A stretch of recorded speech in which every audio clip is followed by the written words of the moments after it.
നെട്ടൂർ പുഴകളും കായലുകളും കൊണ്ട് സമ്പന്നമാണ് ഈ പ്രദേശം. പണ്ട് നഗരത്തിലേക്കുള്ള ഗതാഗതത്തിന് ഈ ദേശവാസികൾ പ്രധാനമായും ആശ്രയിച്ചിരുന്നത് ഈ പുഴകളെയും കായലുകളെയും ഒക്കെ തന്നെയാണ്. നെട്ടൂർ ഷാപ്പ് കടവ്, അമ്പലക്കടവ്, കേട്ടെഴുത്തും കടവ്, കോന്തുരുത്തി തുടങ്ങിയ കടവുകളിൽ വെച്ച് ജനങ്ങൾ സന്തോഷവും സങ്കടങ്ങളും പങ്കിട്ടിരുന്നു.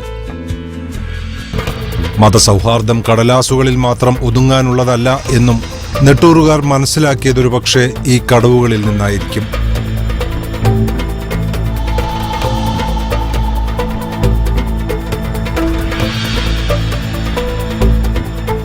അതുകൊണ്ട് നെട്ടൂർ മഖാം ചന്ദനക്കുട മഹോത്സവം, ശ്രീ മഹാദേവ ക്ഷേത്ര ഉത്സവം, പാട്ടുപുരയ്ക്കൽ ദേവീക്ഷേത്ര ഉത്സവം, വിമലഹൃദയ പള്ളിപ്പെരുന്നാൾ, വിശുദ്ധ കുരിശിന്റെ ദേവാലയത്തിലെ തിരുനാൾ തുടങ്ങിയ എല്ലാ ഉത്സവങ്ങളും അവർ ഒരേ മനസ്സോടെ ആഘോഷിച്ചു. ഹെൽത്ത് സെന്ററിൽ മരുന്ന് കഴിച്ചാൽ മാറുന്ന രോഗങ്ങളെ അന്ന് നെട്ടൂരുകാർക്കുണ്ടായിരുന്നുള്ളൂ. നെട്ടൂർ മാർക്കറ്റിൽ നിന്ന് എൻഡോസൾഫാനെ ഭയക്കാതെ ജനങ്ങൾ പഴങ്ങളും പച്ചക്കറികളും വാങ്ങി.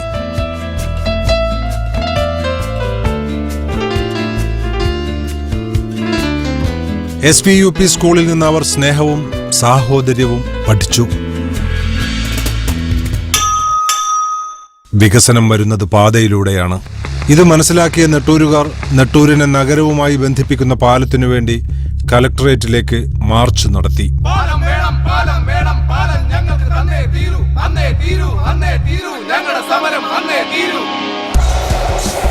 നെട്ടൂരിൽ നിന്നുയർന്ന ഈ ശബ്ദം ചരിത്രത്തിന്റെ ഭാഗമായി മാറി. നെട്ടൂരിൽ പാലം വന്നു, വികസനവും. NH-47 തീരദേശ റെയിൽവേയും നെട്ടൂരിനെ നെടുകെ മുറിച്ചുകൊണ്ട് കടന്നുവന്നു. നെട്ടൂർ വളർന്നു, നഗരമായി. ഇംഗ്ലീഷ് മീഡിയം സ്കൂളുകളും ഇന്റർനാഷണൽ വെജിറ്റബിൾ മാർക്കറ്റും നിലവിൽ വന്നു.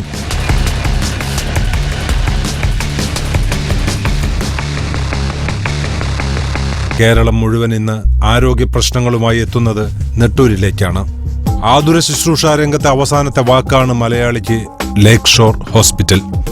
5 സ്റ്റാർ ഹോട്ടലുകൾ, ഇന്റർനാഷണൽ ബ്രാൻഡഡ് കാർ ഷോറൂമുകൾ എന്നിവയൊക്കെ തേടി മലയാളികൾ നെട്ടൂരിലേക്കെത്തി. അങ്ങനെ മലയാളികളുടെ ജീവിതത്തിലേക്ക് നെട്ടൂർ പടർന്നു കയറി. ഇന്ന് നെട്ടൂർ മരട് മുനിസിപ്പാലിറ്റിയുടെ ഭാഗമാണ്. സമ്പന്നതയിലും വികസനത്തിലും നെട്ടൂർ അതിദൂരം മുന്നിട്ടു കഴിഞ്ഞു. പക്ഷേ വികസനത്തിലേക്ക് പായുമ്പോൾ പിന്നിലായിപ്പോയ നമ്മുടെ സഹോദരങ്ങളെ കൈയൊഴിയാൻ നമുക്ക് അന്നും ഇന്നുമാവില്ല. അവിടെയാണ് നന്മയുടെ പ്രസക്തി.